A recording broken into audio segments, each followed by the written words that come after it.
Bismillahirrahmanirrahim. Ma'asyiral muslimin yang dimuliakan Allah Subhanahu wa taala. Nabi Musa alaihi salatu wassalam berbeda dengan nabi-nabi Bani Israel yang lainnya. Makanya dari sekian ribu nabi Bani Israel itu, Nabi Musa yang paling masyhur dan yang paling banyak diikuti, dan pengikutnya lebih banyak dibandingkan nabi-nabi sebelumnya.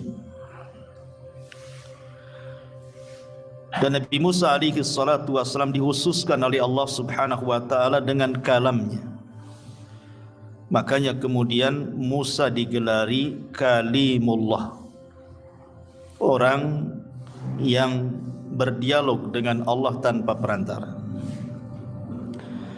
Dan itu diakui oleh Nabi Allah Adam alaihi salatu wassalam dalam dialognya antara dia dengan Nabi Musa. Bagaimana bisa ketemu Adam dengan Musa?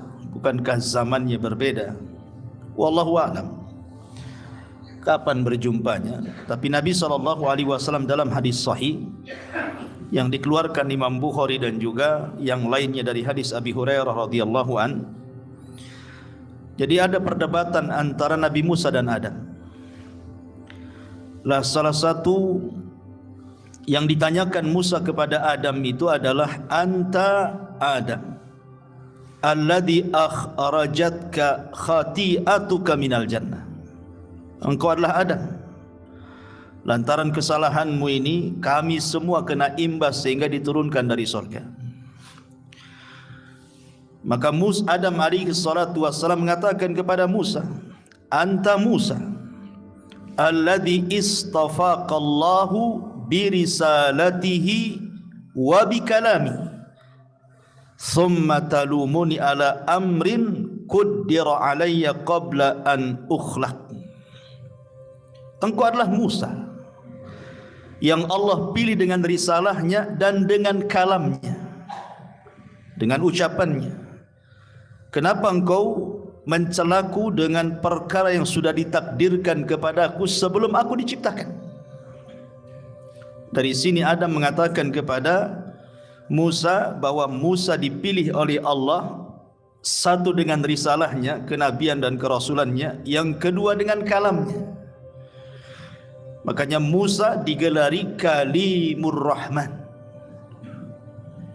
Sebenarnya nabi-nabi yang pernah bicara tanpa perantara itu ada 3. Dari seluruh nabi dan rasul itu, pertama Nabi Adam di sorga, yang kedua Nabi Musa, dan yang ketiga Rasul kita Muhammad sallallahu alaihi wasallam saat peristiwa Isra dan Mi'raj di Sidratil Muntaha. Tetapi kalimat Kalimur Rahman itu tersematkan kepada Musa karena dia yang banyak berdialog dengan Allah, sehingga sepakat para ulama mengatakan bahwa Kalimullah adalah gelarnya Nabi Musa alaihi salatu wassalam. Dan ini sebagai dalil yang kuat bagi kita ahli sunnah wal jamaah bahwa Allah Subhanahu wa taala tersifati dengan sifat kalam. Allah itu bisa bicara, dan sifat kalam bicaranya Allah itu sifat fi'liyah. Allah berbicara sekehendaknya, sesuai dengan kehendaknya. Makanya dari sini kita katakan Al-Quran itu kalamullah. Berbeda dengan keyakinan orang-orang Jahmiyah yang mengatakan Al-Quran itu makhluk, karena mengingkari bahwa Allah berbicara. Dan ayat-ayat yang bicara tentang sifat kalam dalam Al-Quran seperti wa kallamallahu Musa taklima, Allah berbicara dengan Musa. Mereka merubah subjek jadi objek. Quran mengatakan wa kallamallahu, mereka baca wa kallamallaha, dhammah jadi fathah, supaya objek jadi subjek jadi objek, jadi pelaku jadi sasaran. Jadi kalau diartikan asalnya wa kallamallahu, Allah bicara dengan Musa, Mereka ganti wa kallamallaha Musa. Musanya yang jadi subjek. Musa bicara dengan Allah, begitu. Makanya kenapa kelompok Jahmiyah ini yang diasas oleh seorang yang bernama Jahm ibn Safwan, yang mengambil ilmu daripada Jad ibn Dirham. Kemudian Jad ibn Dirham mengambil ilmu dari Aban ibn Sam'an. Aban ibn Sam'an mengambil ilmu dari Talut, ukhtu Labid ibn Asam. Dan Labid ibn Asam ma'ruf penyihir Nabi Yahudi. Makanya kemudian di zaman Khalifah Umayyah, Jahm ibn Safwan ditangkap oleh seorang namanya Salam ibn Ahwaz al-Mazini, kemudian disembelih. Karena ketika itu dia melakukan pemberontakan dengan Al-Haris ibn Shuraih. Akhirnya kemudian kalah, ketangkap. Kemudian kata Salam ibn Ahwaz al-Mazini, seorang kepala polisi di zaman itu, mengatakan, "Ya Jahm, aku membunuhmu bukan karena engkau memberontak," katanya. "Aku membunuhmu karena li'inkarika annallaha kallama Musa." Karena engkau sudah mengingkari Allah bicara dengan Musa. Dibunuh akhirnya. Adapun gurunya Jad ibn Dirham ditangkap oleh seorang khalifah yang bernama Abdullah Al-Qusairi, namanya Al-Haris, siapa lupa saya. Naam, Al-Khalid ibn Abdillah Al-Qusari, seorang khalifah di zaman itu, saat Idul Adha. Kemudian dia berkhutbah dalam khutbah Idul Adha dan mengatakan, "Taqabbalallahu dhahayakum." Semoga Allah menerima kurban-kurban kalian. Silahkan kalian sembelih kambing, sapi, unta kalian, karena saya punya sembelihan sendiri. Dan saya punya sembelihan sendiri, dialah Ja'd bin Dirham. Sembelih Ja'd bin Dirham di hadapan manusia. Karena dia telah mengingkari bahwa Musa, Allah bicara dengan Musa, dan dia mengingkari Ibrahim itu Khalilur Rahman.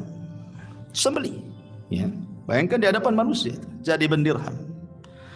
Ma'asyiral muslimin yang dimuliakan Allah Azza wa Jalla. Jadi Nabi Musa diunggulkan di sini, dia Kalimur Rahman, nabi yang suka berdialog dengan Allah Subhanahu wa taala.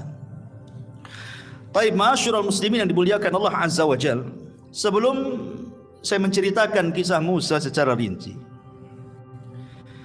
ada hal-hal yang terkait dengan kisah Nabi Musa ini. Pertama, hubung kait Nabi Musa dengan lautan. Kemudian hubung kait Nabi Musa dengan tongkat. Kemudian hubung kait Nabi Musa dengan batu. Kemudian hubung kait Nabi Musa dengan tokoh-tokoh penting dalam sejarah yang dicatat dalam Al-Quran. Kita akan sebutkan 4 poin ini dulu. Pertama, hubung kait Nabi Musa dengan air, dengan lautan, dan juga dengan sungai. Kemarin kita sudah kisahkan ketika kelahiran Nabi Musa alaihi salatu wassalam. Ketika itu Musa dilahirkan saat terjadi pembantaian, kan? Fir'aun membantai anak-anak kecil. Musa lahir di situ. Maka Allah Subhanahu wa taala mengatakan, "Wa auhayna ila ummi Musa an ardiihi fa idza khifti alaihi fa alqihi fil yammi wa la takhafi wa la tahzani." Dan kami ilhamkan kepada ibunya Nabi Musa, susui dia, dan apabila kamu takut terhadap dia, maka hanyutkan dia ke sungai. Kamu tidak perlu mengkhawatirkannya dan tidak perlu bersedih. Ini hubung kait pertama Nabi Musa dengan sungai, dengan air, ya. Dan Allah Subhanahu wa taala ketika itu menyelamatkan Musa dengan izinnya. Kenapa? Karena Allah sudah mempersiapkan bahwa Musa adalah calon nabi yang akan menumbangkan tiraninya Fir'aun. Ini hubung kait pertama Musa dengan air, dengan sungai, dengan lautan. Kemudian hubung kait yang kedua, Allah Subhanahu wa taala mengatakan dalam surah Al-Baqarah, ketika Nabi Musa membawa Bani Israel keluar dari Mesir, kemudian terhalang dengan lautan yang sangat luas. Maka ketika itu Bani Israel ketakutan dan mengatakan, "Innala mudrakun." Musa, lihat, tentara Fir'aun sudah melihat kita. Di belakang ada tentara Fir'aun dan Fir'aun, di depan kita ada lautan. Macam mana ini? Maka Nabi Musa alaihi salatu wasallam menenangkan Bani Israel dan mengatakan, Inna ma'iya Rabbi sayahdin. Ingat, kebersamaan Allah bersama kita itu pasti Allah akan menunjukkan jalan. Jangan khawatir. Kenapa yakinnya Musa akan selamat? Kenapa begitu yakin Nabi Musa? Depannya lautan, di belakangnya tentara Fir'aun yang akan membunuhnya. Tapi dia dengan yakinnya akan selamat dan mengatakan kepada Bani Israel, tenang, Allah bersama kita. Sebab kalau Allah bersama kita, pasti Allah akan carikan jalan keluarnya. Karena Musa pernah mengalami hal yang lebih buruk ketika dia belum jadi Nabi dan Rasul. Kapan? Ketika bayi berada di kotak terhanyut di Sungai Nil. Kotak itu kan asal buat saja kan begitu. Bisa saja kotak itu tenggelam atau mungkin hanyut ke tempat lain dan tidak diselamatkan oleh keluarga Fir'aun. Tapi Allah berkehendak lain. Musa yang belum apa-apa, belum bisa apa-apa, belum jadi Nabi dan Rasul, Allah selamatkan. Apalagi sekarang sudah jadi Nabi, sudah jadi Rasul kan gitu ya. Tidak mungkin Allah tidak menyelamatkan. Makanya dengan yakin Musa mengatakan, Inna ma'iya Rabbi sayahdin. Maka Allah katakan, Wajawaj wa idh faraqna bikumul bahra fa anjaynakum wa aghraqna ala fir'auna wa antum tanzurun. Maka Allah wahyukan kepada Musa untuk memukulkan tongkatnya, tiba-tiba laut menjadi pecah dan jadi jalan. Maka kemudian Musa dengan Bani Israel melewati lautan itu yang sudah jadi jalan, 12 jalan itu, dan sudah menyeberangi jauh. Fir'aun pula menyangka lautan itu tidak mungkin menyatu kembali dengan itu keyakinan dia. Makanya dia dengan yakinnya dia membawa pasukannya, tetapi Allah yang mentakdirkan semuanya. Rupanya lautan itu setelah Allah selamatkan Musa dan Bani Israel menyatu kembali. Allah katakan, fa anjaynakum, kami selamatkan kalian wahai Musa dan Bani Israel, wa aghraqna ala fir'auna wa antum tanzurun. Kami tenggelamkan Fir'aun dan seluruh bala tentaranya dan engkau menyaksikannya. Ini yang kedua, hubung kait Musa dengan air. Yang tadi dengan sungai, ini dengan lautan. Kemudian yang ketiga, hubung kait Nabi Musa dengan sungai atau lautan. Ketika Nabi Musa alaihi salatu wassalam sebutkan dalam hadis Sa'id Ibn Zubair radhiyallahu an, aku berkata kepada Ibnu Abbas radhiyallahu anhuma tentang kisah Nabi Musa alaihi salatu wasallam yang berkhutbah. Maka Ibnu Abbas menceritakan bahwa suatu ketika Musa pernah berkhutbah. Setelah berkhutbah adalah orang yang mengatakan, wahai Musa, adakah orang yang lebih alim dibandingkan dirimu? Kata Musa, tidak ada. Musa lupa mengucapkan insyaallah. Maka Allah katakan, ada seorang laki-laki namanya Khidir, dia punya pengetahuan apa yang kau tidak tahu. Cari dia, belajar kepadanya. Temui dia di pertemuan dua lautan. Akhirnya Musa pun mengajak pembantunya Yusha ibn Nun mencari Khidir, dan Allah takdirkan ketemu. Salah satu kisahnya adalah ketika Musa berada di tengah lautan bersama Khidir di atas perahu, datang usfur. Usfur itu burung. Kemudian nuki ke lautan, kemudian meminum air seteguk, kemudian naik lagi ke atas. Maka Khidir mengatakan kepada Musa, ma ilmuka ya Musa wa ilmi wa ilmul khalaiki fi ilmillah illa miqdaru ma ghamasa hadal usfuru min qarahu. Wahai Musa, pengetahuanku dan pengetahuanmu serta pengetahuan seluruh manusia satu dunia kalau dikumpulkan itu ibarat tegukan usfur burung itu yang ada di mulutnya, sementara ilmu Allah itu seluas-luas lautan di depan kita ini. Makanya Allah mengatakan, wa ma utitu minal ilmi illa qalila. Kita ini tidak diberikan ilmu kecuali sedikit. Yang sedikit itulah diperebutkan jutaan miliaran manusia. Di antara mereka ada yang jadi dokter, profesor, penemu dan begitu seterusnya. Tapi ilmu Allah jauh lebih luas dibandingkan itu. Ini juga kait Musa dengan lautan. Dia sedang naik perahu bersama Khidir alaihi salatu wassalam. Kemudian yang ketiga, Nabi Musa alaihi salatu wassalam suatu ketika diejek oleh Bani Israel. Karena Bani Israel itu kebiasaan kalau mandi, mereka kumpul kayak orang-orang zaman bahula kan itu ya, di desa-desa. Atau sekarang ya, zaman dulu kan di rumah-rumah jarang ada kamar mandi, apalagi di desa-desa kan gitu. Ya mereka mandi ke sungai lah rame-rame. Kadang-kadang nggak punya malu kan, telanjang-telanjang. Kalau sekarang kan kita malu kan, lihat orang telanjang walaupun sama-sama laki-laki. Kalau dulu mana hilang malunya. Kadang-kadang tempat mandi laki-laki dengan perempuan itu berdekatan. Lah sehingga Nabi Musa itu memiliki rasa malu yang luar biasa, tidak mau kalau mandi kumpul-kumpul bersama Bani Israel itu. Akhirnya Musa itu kalau mandi sendiri. Disitulah Bani Israel mengejek Nabi Musa, jangan-jangan Musa punya penyakit yang tidak ada di kami gitu. Tersebarlah isu itu. Akhirnya Allah Subhanahu wa taala ingin menyingkap bahwa tidak sebagaimana dituduhkan kepada Nabi Musa oleh Bani Israel.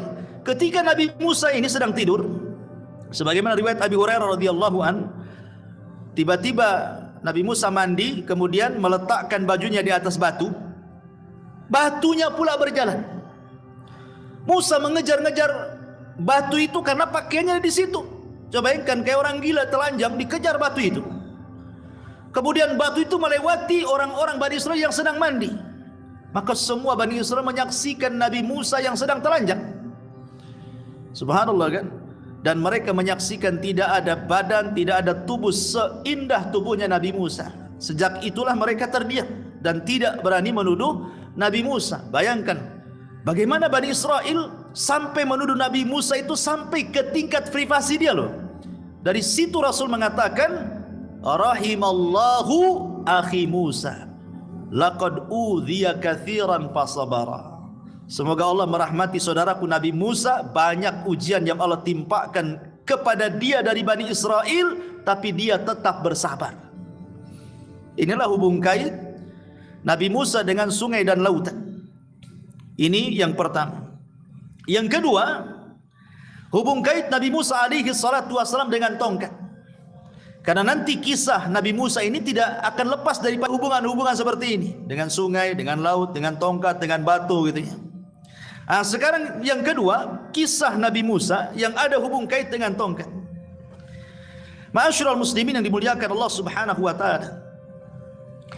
Disebutkan di dalam Al-Qur'anul Karim, ketika Nabi Musa alaihi salatu wassalam sudah 20 tahun tinggal di Madian, sudah menikah, punya anak 2, kemudian ingin pulang kan ke Mesir. Maka tiba-tiba di tengah jalan Nabi Musa alaihi salatu wassalam dikagetkan tengah malam, obor yang dia bawa padam, sehingga dia tidak bisa melanjutkan perjalanan di tengah malam karena tidak ada penerangan. Akhirnya Musa pun meminta kepada keluarganya untuk istirahat, dia akan pergi mencari penerangan. Maka dari kejauhan rupanya ada api. Maka Musa alaihi salatu wassalam mengatakan kepada keluarganya, umkuthu, diam kamu di sini, saya akan cari perapian katanya. Berangkatlah Musa alaihi salatu wassalam, rupanya dari kejauhan ada api. Setelah didekati, rupanya api itu nyala di pohon zaitun. Pohon zaitun, anehnya tidak terbakar pula pohon itu. Makin didekati makin besar apinya, makin dekati makin besar apinya. Ketika sudah dekat, maka Musa alaihi salatu wassalam dikagetkan, rupanya ada suara di situ. Rupanya yang bersuara ini siapa? Allah. Disitulah pertama dialog Nabi Musa alaihi salatu wassalam dengan Allah Subhanahu wa taala. Singkat cerita, setelah Allah berdialog dengan Nabi Musa, Musa itu kan bawa tongkat. Kemudian Allah Subhanahu wa taala mengatakan, "Wa ma tilka biyaminika ya Musa?" Apa itu yang di tangan kanan wahai Musa? Maka Musa mengatakan, "Hiya asaya atawakka'u 'alaiha wa ahushu biha 'ala ghanami wa liya fiha ma'aribu ukhra," kata Musa. Oh, ini tongkat ya Rabb. Biasanya aku gunakan untuk bertelekan pada tongkat ini. Dan aku biasanya menggunakan untuk memukul dedaunan dengannya untuk kambing-kambingku. Dan bagiku tongkat ini ada keperluan macam-macam. Makanya Musa kemana-mana bawa tongkat. untuk membala kambing, untuk cari makan kambing, untuk bertelekan, macam-macam lah. Itu fungsinya tongkat itu. Maka Allah Subhanahu wa taala tiba-tiba mengatakan, "Alqiha ya Musa," lemparkan tongkat itu. Maka Musa melemparkan tongkat itu. Fa'alqaha fa idza hiya hayyatun tas'a. Ketika dilempar, tiba-tiba jadi ular. Ular besar. Apa enggak heran Musa? Allah hendak memberikan mukjizat kepada Nabi Musa. Tiba-tiba jadi ular besar. Makanya Allah mengatakan, falamma ra'aha tahtazzu ka'annaha janun wala mudbira walam yu'aqibu ya Musa aqbil wala takhaf innaka minal aminin. Maka tatkala tongkat itu menjadi ular, Musa melihatnya bergerak-gerak seolah-olah dia ular yang sangat gesit. Larilah ia berbalik ke belakang tanpa menoleh, saking takutnya Musa itu. Langsung balik lari dia. Takut dia. Ketika dia lari itulah, maka Allah panggil lagi, "Hei Musa, kembali." Ya. "Hei Musa, kembali. Janganlah engkau takut. Sesungguhnya kamu termasuk orang-orang yang aman. Enggak apa-apa, ular itu enggak akan menggigitmu," katanya. Akhirnya balik lagi Musa itu ke tempat tadi dengan gemetar itu, depannya ular besar.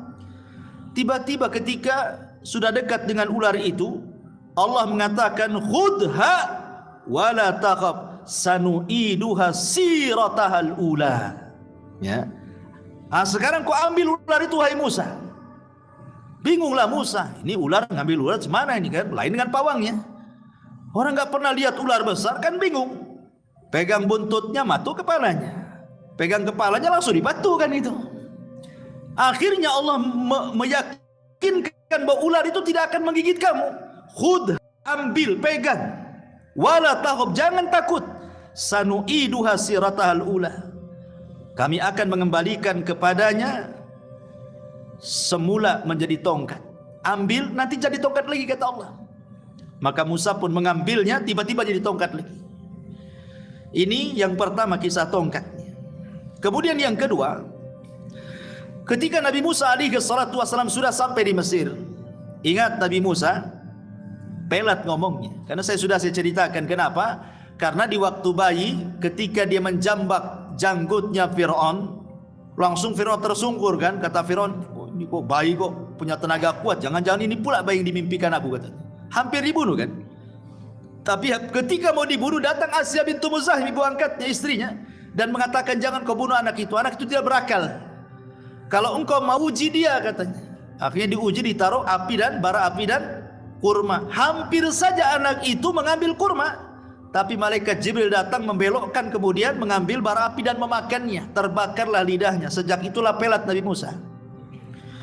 Makanya Musa ini karena tidak fasih ngomongnya, dia takut kalau seandainya Fir'aun tidak paham dengan bahasa dia. Dia takut dengan Fir'aun, ya bagaimanapun Fir'aun seorang raja Mesir, itu pula bapak angkatnya, dan dia sudah pernah membunuh orang kan, itu wajar manusiawi.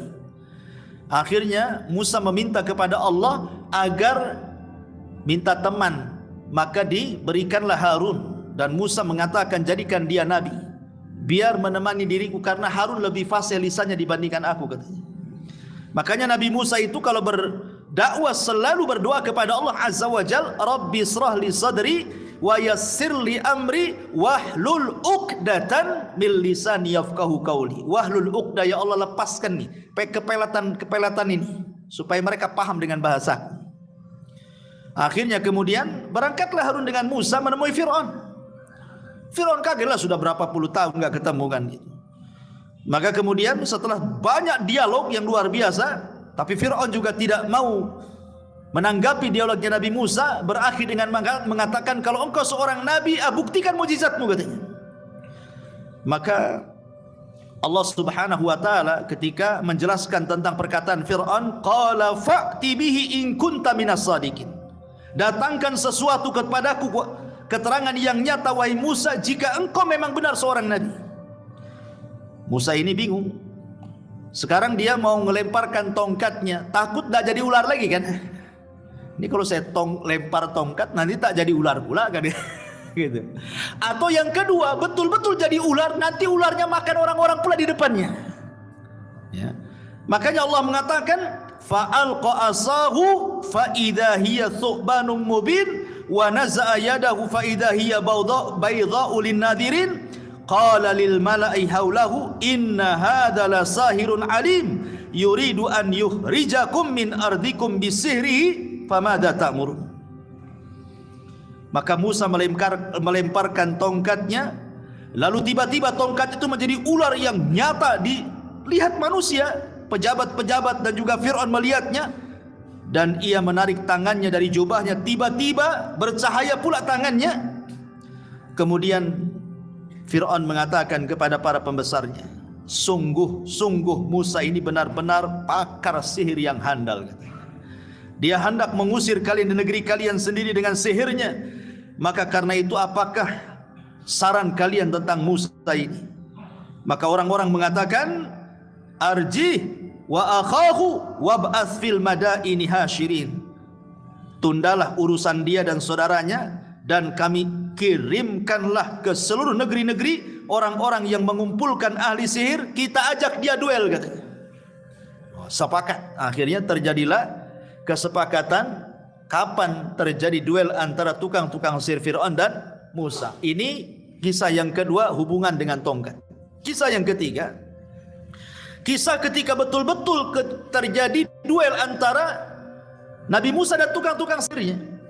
Kan disepakati bahwa duel itu terjadi Yaumuz Zina. Yaumuz Zina itu maksudnya hari raya kerajaan. Kayak di Indonesia ini ada Agustusan lah gitu ya. Jadi duelnya itu betul-betul di hari raya kerajaan. Jadi orang tidak kerja, biar nonton semua gitu ya. Yang kedua, Nabi Musa meminta bukan hanya perkelahiannya itu di hari perayaan kerajaan, tapi Musa minta di waktu duha, tidak mau di malam hari. Dari sini ada dalil kata para ulama, kenapa Musa minta di waktu duha dan tidak minta di malam hari? Karena sihir itu kekuatan ada di malam hari. Jadi Musa mengambil kelemahannya. Makanya Allah mengatakan min syarri ghasiqin idza waqab. Kita harus berlindung di malam hari, karena kekuatan sihir menguat di malam hari itu. Makanya Musa memilih waktu duha. Ya. Akhirnya terjadilah kemudian betul-betul gelanggang besar, ditonton ribuan manusia, disaksikan Fir'aun dan pejabatnya. Terjadilah duel antara Musa dengan tukang sihir.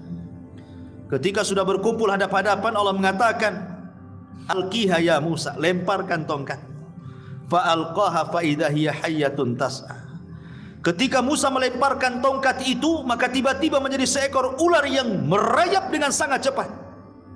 Musa tidak terpikir bahwa ular itu akan memakan ular-ular kecil yang dilempar oleh tukang-tukang sihir itu kan.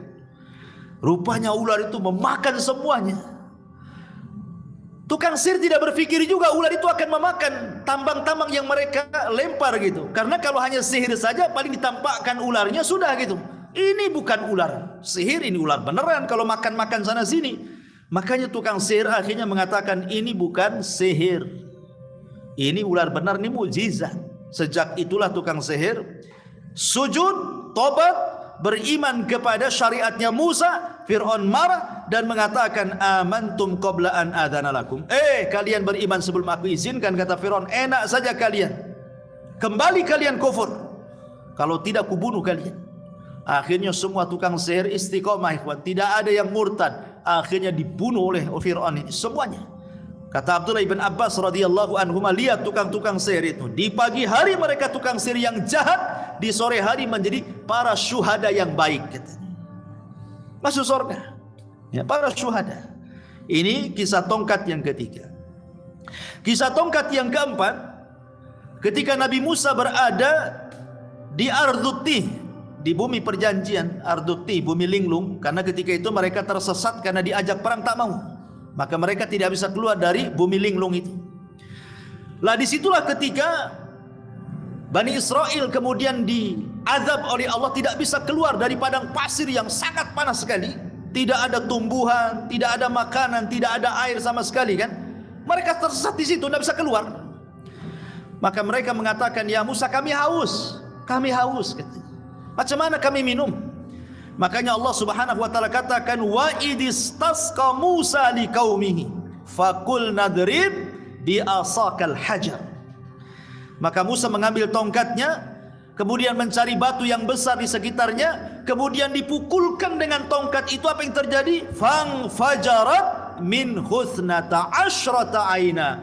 Tiba-tiba muncul dari bebatuan itu 12 mata air memancar dari batu itu. Kenapa 12 mata air? Disesuaikan dengan jumlah kabilah Bani Israel, supaya mereka tidak berselisih, masing-masing punya air sendiri gitu. Nah, lihat bagaimana tongkat itu perannya luar biasa kan? Ya, dipentungkan ke batu, keluar ini mukjizat. Antum mentung-mentung batu 100 kali nggak akan keluar karena tidak punya mukjizat. Intinya bahwa inilah kisah tongkatnya Nabi Musa alaihi salatu wassalam. Ini poin yang kedua. Poin yang ketiga, hubung kait Musa dengan batu. Tadi saya sudah sebutkan 2 perkara. Pertama, kisah Nabi Musa ketika mandi, itu hubung kait dengan batu, batunya lari. Kan itu ya. Yang kedua ini kisah ini, dia pukulkan tongkat ke batu, keluar. Dan yang ketiga, batu-batu yang ada di Bukit Sainah, gunung batu Bukit Sainah. Ketika 70 orang pilihan Nabi Musa tiba-tiba mengatakan di hadapan Nabi Musa, lan nu'mina laka hatta narallaha jahra. Musa, kami tidak akan beriman dengan kamu sampai kau perlihatkan Tuhanmu tuh. Kami tidak cukup membaca Taurat, kami ingin lihat Tuhanmu seperti apa, katanya. Mereka lancang. Maka apa yang terjadi? Fa'akhadat humus sa'iqatu. Datang halilintar menerpa yang 70 orang pilihan, mati semuanya. Musa sedih. Ini 70 orang, ini orang pilihan. Kalau mereka mati semua, Nabi Musa harus mencari orang lagi, mengkader orang lagi, kan susah lama gitu ya. Maka Musa mengatakan, ya Rabb, hidupkan kembali mereka ya Rabb. Akhirnya kemudian Allah hidupkan kembali mereka, wa antum tangdurun, dan kalian menyaksikannya. Ya. Lah ketika kemudian mereka itu hampir terjadinya apa? Di Bukit Sainah tuh, di depan batu gunung Sainah. Lah Nabi Musa alaihi salatu wasallam sebelumnya sebenarnya sudah meminta kepada Allah sebelum umatnya meminta untuk melihat Allah kan. Musa kan sudah minta juga. Artinya Musa sudah punya pengalaman. Dia mengatakan kepada Allah Subhanahu wa taala, "Anzur ilaika ya Rabb," tampakkan diri. Tetapi Allah mengatakan kepada Musa, "Lan tarani," kau tidak bisa melihatku. Tetapi kata Allah, "Walakin zur ilal jabal." Enggak apa-apa, lihat gunung itu, lihat batu tuh, batu gunung tuh yang ada di Sainah. Kalau bukit itu tetap tidak bergerak, kau akan melihatku. Apa yang terjadi? Falamma tajalla rabbuhu lil jabali ja'alahu dakka wa sara Musa sa'iqa. Allah katakan ketika Allah menampakkan kepada gunung-gunungnya hancur. Karena kaget Musa terlempar pingsan. Ketika dia terbangun mengatakan, tubtu ilaika wa ana awalul mu'minin. Tubtu ilaika wa ana awalul muslimin. Ya Rabb, saya tobat kepadamu, saya tidak akan meminta lagi. Jadi Musa sudah tahu gitu ya. Dia sudah merasakan ketika meminta Allah untuk ditampakkan tidak sanggup, apalagi ini 70 orang pilihan yang bukan nabi. Makanya diazab oleh Allah, dibunuh dengan halilintar. Tetapi mukjizat mereka dihidupkan kembali dengan izin Allah Subhanahu wa taala. Ya. Inilah juga yang berkaitan dengan batu. Kemudian yang terakhir berkaitan dengan tokoh-tokoh penting dalam perjalanan sejarah Musa. Nanti kita akan melewati tokoh-tokoh penting ini, ya. Pertama, Harun. Nanti dalam sejarah Musa tidak lepas daripada kisah Harun. Dan Allah Subhanahu wa taala katakan, wa wahabna lahu min rahmatina akhahu Haruna nabiyya. Dan kami berikan kepada Musa seorang teman karena rahmat dari kami saudaranya Harun, dan dia diangkat menjadi nabi. Harun diangkat jadi nabi itu karena permintaan Musa sebenarnya. Jadi ketika Musa mengatakan, akhi Harun huwa afsahu minni lisanan fa arsilhu ma'iya rid'an yusaddiquni inni akhafu an yukadzibuni. Jadi Musa mengatakan, ya Rabb, ini Harun saudaraku, dia lebih fasih ngomongnya daripada aku, katanya. Tolong jadikan dia teman dalam dakwahku. Makanya kemudian Allah Subhanahu wa taala kabulkan, maka Allah angkat Harun menjadi nabi dan menjadi teman Nabi Musa dalam berdakwah. Dan tugas Nabi Harun luar biasa. Nabi Harun itu lembut orangnya, sehingga dicintai Bani Israel. Nabi Musa ini punya keras sedikit sehingga Bani Israel tidak suka dengan Nabi Musa walaupun nabinya tuh. Tapi sama Harun suka mereka. Tentu dengan berbagai macam alasan ya. Pertama karena memang Harun betul-betul lahir di tengah-tengah Bani Israel, remaja, dewasa, besar sampai jadi nabi, dia tidak lepas dari Bani Israel. Kalau Nabi Musa kan tidak. Bayi di istana Firaun, ya kan, sampai dia dewasa. Bunuh orang, akhirnya ke Madian, sampai kawin, sampai punya anak, balik lagi ke Mesir, baru dia angkat jadi nabi, baru dia kumpul bersama Bani Israel kan. Jadi dari kecil Nabi Musa itu walaupun turunan Bani Israel, tapi tidak bersama Bani Israel. Sebab itulah kedekatan Bani Israel dengan Harun lebih dekat dibandingkan dengan Musa. Tetapi Harun tidak ditakuti oleh Bani Israel, disukai tapi tidak ditakuti. Kalau Musa tidak disukai tapi ditakuti. Nah itulah balikannya. Karena ketika Nabi Musa ini meninggalkan Harun untuk mengambil Taurat di Bukit Saina, hanya 40 malam saja, Musa mengatakan kepada Harun, kau pegang Bani Israel, aku hendak mengambil Taurat katanya. 40 malam pulang Nabi Musa, Bani Israel sudah murtad, nyembah anak sapi, patung anak sapi yang dibentuk Samir itu. Maka dijambak janggutnya Harun, dijambak oleh Musa rambutnya Harun, bahasanya ambil rambutnya, ambil janggutnya, begini. Begitu gambaran dalam Quran itu. Engkau hendak menyesatkan Bani Israel, wahai Harun katanya. Kata Harun, ya Musa, lepaskan janggutku, lepaskan rambutku. Aku sudah berusaha loh ya, agar mereka jangan murtad, tapi mereka mengancam aku hendak membunuhku, bisa apa aku katanya. Akhirnya dimaafkan Harun. Akhirnya yang murtad-murtad itu dihukum untuk saling membunuh sesama mereka. Ya. Ma'asyiral muslimin yang dimuliakan Allah Azza wa Jalla, ini tokoh yang pertama yang akan menemani sejarah perjalanan Musa yang kita akan ceritakan. Yang kedua, Yusha ibn Nun. Yusha ibn Nun ini memang tidak disebutkan namanya secara nas Al-Quran, tetapi isyaratnya ada. Ya, seperti Allah Subhanahu wa taala mengatakan dalam Al-Baqarah 58, wa id qulna dkhulu hadhil qaryata faqulu minha haitsu syi'tum ragada wadkhulul baba sujadan wa qulu hittatun naghfir lakum khotoyakum wa sanazidul muhsinin. Dan ingatlah ketika kami berfirman, masuklah kamu ke negeri ini, maksudnya Baitul Maqdis. Makanlah dari hasil buminya yang banyak lagi enak dimanapun kamu suka. Tetapi masuklah dari pintu gerbangnya sambil sujud dan katakanlah, bebaskanlah kami dari dosa, ampuni kami dari dosa. Niscaya kami ampuni kesalahan-kesalahanmu dan kelak kami akan menambah pemberian kami kepada orang-orang yang berbuat baik. Ayat ini bicara tentang Yusha ibn Nun dan kejadiannya setelah Musa meninggal dan Harun meninggal. Tuh hebatnya Yusha ibn Nun itu, dia yang melanjutkan cita-cita Nabi Musa membawa Bani Israel ke Baitul Maqdis, tetapi gagal. Di zaman Nabi Musa tidak bisa masuk Baitul Maqdis. Kenapa? Karena ketika Nabi Musa tinggal melewati satu kota lagi namanya Ariha. Kalau bisa menaklukkan Ariha, mereka bisa masuk Baitul Maqdis kan? Ariha ini dipenuhi oleh orang-orang Kan'aniyun, orang-orang turunan Nabi, turunan kaum Ad, besar-besar orangnya. Sementara Bani Israel kecil-kecil. Bani Israel mengatakan, ya Musa, apakah kami harus melawan orang-orang sebesar-besar itu? Katanya, kami tidak bisa. Sehingga mereka mengeluarkan kalimat yang sangat kotor kepada nabinya dan mengatakan, idhab anta wa rabbuka faqatila inna hahuna qaidin. Kalau engkau mau perang, silahkan perang wahai Musa, perang sendiri, ajak Tuhanmu, perang berdua sana, biar kami nonton di sini katanya. Kan kurang ajar tuh. Ya. Akhirnya kemudian mereka pun diadab di padang pasir, tidak bisa keluar. 40 tahun mereka nggak bisa keluar dari situ. Bayangkan, akhirnya mereka pun kelaparan. Minta makan ya Musa, minta makan. Nggak ada yang kami makan. Musa berdoa, turunlah manna dan salwa.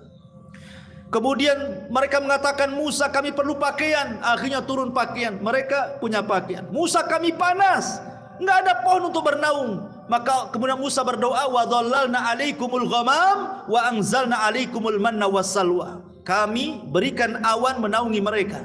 Coba bayangkan. Nikmat bagaimana? Kami haus. Musa memukul batunya, keluarlah 12 mata air.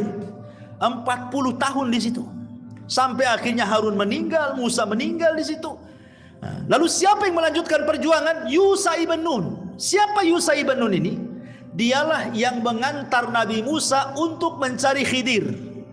Ya. Jadi Musa itu ketika mencari Khidir, siapa temannya? Yusha ini pembantunya nih. Coba, pembantu Nabi jadi Nabi. Ya. Makanya antum berkawan dengan ustaz, jadi ustaz nanti.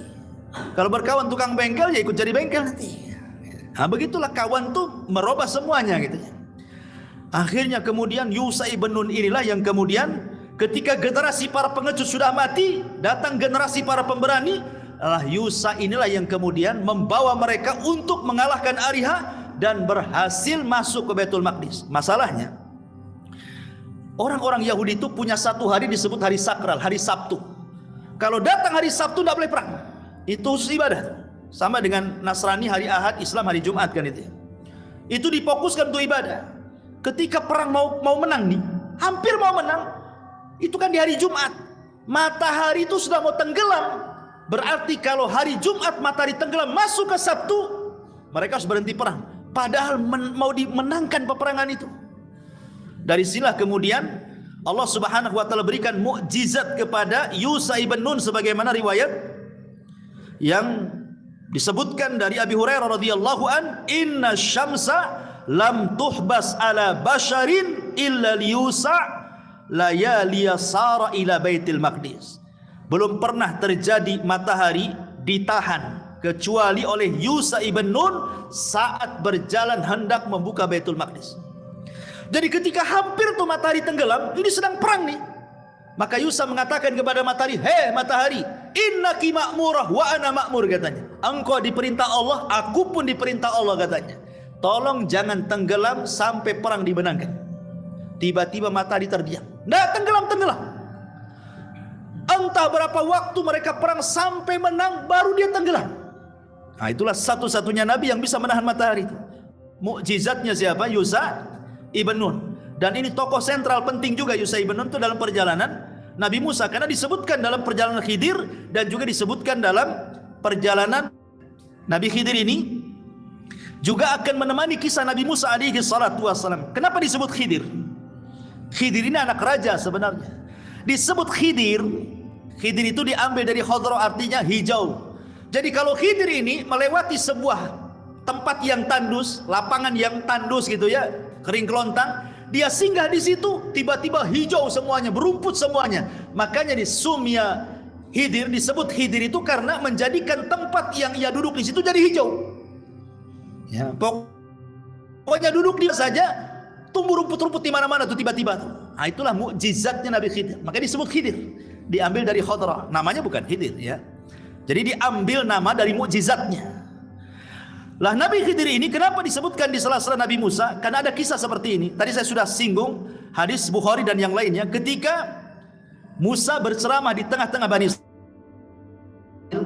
Setelah berceramah, adalah seorang Bani Israel bertanya, Musa, wahai Nabi Allah, ada melebihi kamu? Kata Musa, tidak ada. Kata-kata Musa ini benar sebenarnya. Karena di zaman itu tidak ada orang yang lebih alim dibandingkan Musa. Sampai pun dengan Khidir tidak lebih alim daripada Musa. Khidir ini diperselisihkan apakah dia nabi atau bukan. Ada yang mengatakan dia ya seperti Luqman, seperti Dzulqarnain, ya, bukan nabi. Ada juga yang mengatakan dia nabi. Artinya kenabiannya jadi diperselisihkan. Tapi Musa kan nabi, rasul, ulul azmi, kalimullah, macam-macam disematkan kepada Musa kan. Secara kemuliaan mulia, jauh Musa lebih mulia dibanding Khidir kan. Tapi Musa ini manusiawi. Ketika ditanya adakah orang yang lebih alim, dia katakan enggak ada. Tidak ada orang yang lebih alim daripada aku, katanya. Maka Allah mengatakan, karena lupa membaca insyaallah, ini penting mengucapkan insyaallah ya. Fa'atabahullah, Allah pun menghukum Musa dan mengatakan ada seseorang yang punya ilmu yang kau tidak punya. Akhirnya Musa pun berjanji untuk belajar kepada orang itu, maksudnya Khidir. Diajaklah Yusha ibn Nun, alamatnya pertemuan dua lautan Majma' al-Bahrain. Karena Musa mengatakan, di mana aku harus berjumpa dengan Khidir? Kata Allah, temui di pertemuan dua lautan, katanya. Kan susah nyari alamat gitu. Kecuali jelas desanya, camatnya, gangnya, RT-nya, RW-nya, lurahnya kan enak. Ini pertemuan dua lautan di mana kan itu? Kemudian alamat yang kedua, bawalah ikan asin. Nanti ikan itu sebagai tandanya akan hidup nantinya. Ikan mati itu akan hidup, akan loncat. Dan ikan ini ketika loncat, dia akan menunjukkan di mana alamat Khidir, kau ikut di belakang ikan itu. Itu aja itu cara nyarinya. Berangkatlah Musa dengan Khidir entah berapa lama, tapi Allah takdirkan ketemu kan. Makanya disebutkan dalam sebuah hadis Nabi SAW ketika Musa sudah lama gitu ya berjalan dengan Yusha ibn Nun, akhirnya Allah takdirkan ketemulah seseorang laki-laki yang sedang berselimut kain. Tiba-tiba Nabi Musa alaihi salatu wassalam mengucapkan salam, Assalamualaikum. Kata Nabi Khidir, Waalaikumsalam. Khidir mengatakan, siapa kamu? Di negeri ini enggak ada orang yang ngomong salam kayak kamu. Maka Musa mengatakan, ana Musa. Kata Khidir, Musanya Bani Israel? Ya, saya Musa Bani Israel. Kata. Maka Khidir mengatakan, saya Khidir. Dari situlah kemudian Khidir dan Musa saling belajar. Belajar macam-macam ilmunya aneh gitu kan. Bolongi kapal, bunuh anak gitu ya. Rumah roboh nggak tahu penghuninya siapa dibenerin. Pokoknya aneh-aneh pelajarannya. Ya, makanya kalau antum ikut syariatnya Khidir bahaya.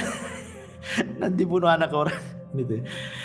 Tapi intinya bahwa tidak mungkin kan. Makanya di sini sebagian ulama mengatakan Khidir itu nabi. Sebab kalau tidak nabi, kok dia berani bunuh orang? Berarti kan wahyu yang nyuruh dia bunuh anak-anak itu. Ketika ditakwilkan, kenapa aku bunuh anak, kata Khidir, karena anak ini nanti kalau besar jadi jahat, dia akan durhaka kepada orang tuanya. Sebelum dia durhaka kepada orang tuanya, aku bunuh dulu. Siapa yang ngasih tahu perkara-perkara seperti kalau bukan Allah kan? Kan tidak tahu, ini perkara gaib kan? Kita kan tidak tahu. Banyak kok anak-anak di kecilnya nakalnya, naudzubillah, besarnya pula paling berbuat baik sama orang tua. Ada juga kecilnya masya Allah nurut sama orang tua, besarnya pula kayak setan kan itu. Banyak kan? Nah ini Khidir ngomong begitu kan karena wahyu. Ya, makanya para ulama mengatakan Khidir itu nabi. Tetapi masalah jadi polemik adalah tentang Khidir ini apakah masih hidup sampai sekarang ataukah sudah mati. Ini menjadi polemik para ulama. Sebagian para ulama seperti yang disebutkan oleh Al-Qurtubi dalam tafsirnya, pendapat Imam Nawawi, Ibnu Salah, Al-Iraqi dan yang lainnya mengatakan Khidir itu masih hidup sampai sekarang. Tapi masalahnya yang menguatkan Khidir masih hidup sampai sekarang akhirnya membuat khurafat-khurafat tentang Khidir kan. Ada yang mengatakan aku ketemu orang tua lah di lautan, jangan-jangan itu Khidir katanya. Aku melihat ada orang nongkrong di batu katanya di sungai, jangan-jangan pula itu Khidir katanya. Macam-macam akhirnya kan. Ya. Tetapi pendapat jamaahirul ulama, kebanyakan para ulama di antaranya Imam Bukhari, Abu Bakar Ibnul Arabi, Imam Ibnul Jauzi, Asy-Syinkiti dan yang lainnya, ya, banyak kalangan sahabat dan tabi'in mengatakan bahwa Khidir itu sudah mati, dan ini yang benar. Karena Allah Subhanahu wa taala mengatakan di dalam Al-Qur'anul Karim tentang Nabi Khidir itu, wa ma ja'alna li basyari min qablikal khulda afa im mitta fahumul khalidun. Kami tidak menjadikan hidup abadi bagi seorang manusia pun sebelum engkau wahai Muhammad. Termasuk Khidir kan sebelum Muhammad. Pasti mati. Ya, maka jika kamu mati, mereka juga matilah kan begitu. Sama-sama nabi, Rasul nabi, Khidir juga nabi. Bahkan bukan hanya nabi Rasul itu, Rasul lagi Sayyidul Anbiya wal Mursalin meninggal juga. Apa orang-orang sebelum kamu tidak meninggal akan mereka kekal, tetap mereka mati. Allah mengatakan dalam surah Al-Anbiya 34. Dan ini pendapat yang kuat wallahu alam bahwa Khidir itu sudah meninggal. Taib.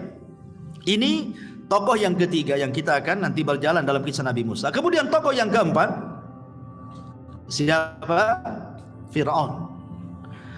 Ini tokoh yang keempat adalah Fir'aun. Sebagian ulama mengatakan bahwa siapa Fir'aun ini? Karena Fir'aun itu kan lakob, sama dengan Kisra bagi raja Persia, Kaisar bagi raja Romawi, Najasyi bagi raja Ethiopia, Tuba bagi raja Yaman, Alexandra dan begitu seterusnya. Itu kan istilah-istilah raja kan. Kayak di Jawa itu kan macam-macam, ada Mangkubuwono, itu kan istilah-istilah saja, namanya bukan Mangkubuwono kan begitu. Ya, tapi kan itu istilah raja. Ya. Lah ada yang mengatakan bahwa Fir'aun di zaman Nabi Musa itu disebut Ramsis Ats-Tsani. Dia adalah Ramsis Ats-Tsani, Ramsis kedua. Ada Ramsis pertama, itu hidup di zaman Nabi Yusuf. Orangnya baik Fir'aun di zaman Nabi Yusuf tuh. Yang tidak bagus tuh Fir'aun di zaman Nabi Musa. Ada yang mengatakan dia Malikus Tsalis min mulukil ailati tasyata asyar. Jadi Fir'aun itu adalah raja ketiga. Fir'aun itu dari silsilah Fir'aun, dari 19 Fir'aun.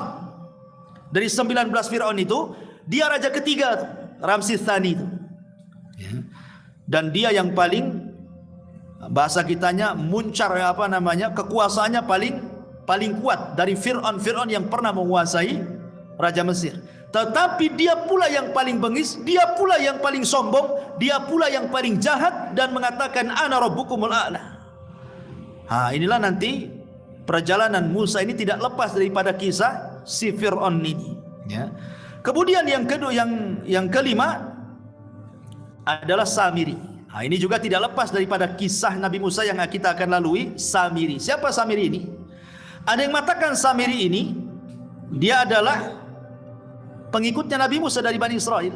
Itu satu pendapat. Yang kedua, bukan, Samiri ini bukan dari Bani Israel, dia kaum Kipti yang pura-pura beriman, akhirnya ikut hijrah bersama orang-orang Bani Israel dengan Nabi Musa ke Palestina. Ada juga yang mengatakan dia adalah keturunan kaum yang menyembah anak sapi, menyembah bakor, menyembah sapi. Dan peran Samiri ini sangat besar dalam merusak Bani Israel. Makanya Allah Subhanahu wa taala sebutkan itu di dalam Al-Qur'an dalam surah Toha dari ayat 83 sampai 98 tuh. Kisahnya lengkap. Kisah Samiri dalam surah Toha ayat ke-83 sampai 98. Bagaimana perannya Samiri ini menyesatkan Bani Israel. Karena kejadiannya itu ketika Musa ke Bukit Saina 40 malam loh. Tiba-tiba kemudian Samiri mengambil emas-emas Bani Israel, karena Bani Israel merasa bahwa emas-emas mereka itu tidak halal mereka pakai. Kalau mereka hijrah, mereka pinjam emas itu. Jadi itu bukan emas mereka, hanya pinjaman. Mereka takut mau emas itu. Maka Samiri mengatakan, kalau gitu buang saja emas itu, katanya. Dibuanglah emas-emas itu, cincinnya, gelangnya dibuang. Rupanya tanpa sepengetahuan Bani Israel, diambil sama Samiri itu. Kemudian dicetak jadi patung anak sapi. Setelah dicetak jadi patung anak sapi, Samiri ini punya tanah sakti. Ya. Dari mana tanah ini? Disebutkan di dalam surah Toha itu. Jadi ketika Nabi Musa menyeberangi lautan yang sudah kembali dan menenggelamkan Fir'aun itu, Samiri melihat ada orang berkuda warna putih, berjubah putih di samping Nabi Musa, seolah-olah dia ngasih instruksi Nabi Musa. Samiri yakin itu bukan manusia, itu malaikat. Makanya diperhatikan kudanya. Setiap menginjak tanah hidup kayak Nabi Khidir tadi. Ya, setiap Khidir singgah di sebuah tempat hijau. Itu juga sama, kaki kuda itu setiap dia menginjak di padang pasir, tumbuh tuh rerumputan di situ setiap pijakannya itu. Makanya oleh Samiri diambil tuh bekas-bekas pijakannya itu, tanahnya itu. Lah ketika kemudian Samiri membentuk itu patung anak sapi itu, kan dia punya tanah itu bekas pijakannya kaki kudanya Jibril itu. Akhirnya dimasukkan ke mulutnya. Allah takdirkan hidup tuh patung anak sapi itu. Tapi tidak hidup seutuhnya. Al-Quran mengatakan lahu khuar, mengeluarkan suara. Tiba-tiba Bani Israel kaget, kok patung bisa mengeluarkan suara, kok bisa hidup gitu ya. Maka kemudian Samiri mengatakan, lihat Musa ngapain jauh-jauh cari Tuhan ke Bukit Saina, katanya. Tuhannya ada di sini, katanya. Sembah, katanya. Sejak itulah 70.000 Bani Israel murtad menyembah patung anak sapi buatan Samiri. Kenapa yang dibuat itu patung anak sapi? Makanya nanti ketika Nabi Musa sudah berada di Ardutih gitu ya, di negeri linglung tadi, itu ada kisah namanya Baqarah Bani Israil. Ketika ada orang kaya terbunuh, kemudian dicari siapa pembunuhnya, datang kepada Nabi Musa, kemudian Musa berdoa kepada Allah, kemudian kata Musa, sembelihlah seekor sapi betina. Makanya surah Al-Baqarah disebut Al-Baqarah karena ada kisah Baqarah Bani Israil ini. Ya. Kenapa yang disuruh sapi? Kenapa enggak kambing? Kenapa enggak unta? Kenapa enggak yang gajah gitu ya? Kenapa disuruh sapi? Karena Nabi Musa ingin melepaskan keterikatan sesembahan Bani Israil kepada sapi saat mereka di Mesir, dengan cara sembelih sapi betina supaya terhina Tuhannya, gitu maksudnya. Melepaskan Tuhan-Tuhan yang ada di hati-hati mereka, keterkaitan mereka dengan sapi itu. Tapi rupanya kisah orang nyembah sapi itu bukan di zaman Bani Israel saja. Sampai sekarang masih ada orang nyembah sapi kan? Di India sana kan? Masih ada orang yang kemudian mengagungkan sapi. Kalau di negeri kita di Jawa Tengah, kerbau, ya kan? Kiai Selamat itu siapa? Ya, Pak Kiai Selamat tuh, saya kira orang, rupanya kerbau, ya kan? Diambil, dialap berkahnya kan. Tapi di India lihat, sapi itu luar biasa diagungkan tuh. Kalau masuk ke pasar gitu ya, ada orang jual kangkung dimakan, biarin katanya. Tuhan makan kangkung. Gimana ceritanya? Ya. Sampai sekarang ada orang-orang yang nyembah sapi itu. Karena memang dari dulu itu, sejak zaman Nabi Bani Israel itu sudah ada para penyembah patung anak sapi kan. Rupanya sampai sekarang tuh masih ada orang-orang yang menyembah patung anak sapi. Sampai saya membaca buku itu, di India itu 1000 lebih agama. Bayangkan, agama terbanyak di dunia itu di India. Sampai tumbuh 1000 lebih agama. Coba bayangkan kalau sudah 1000 lebih agama, berarti 1000 lebih Tuhan tuh. Karena masing-masing agama punya Tuhan kan. Makanya di India aneh-aneh sembahannya.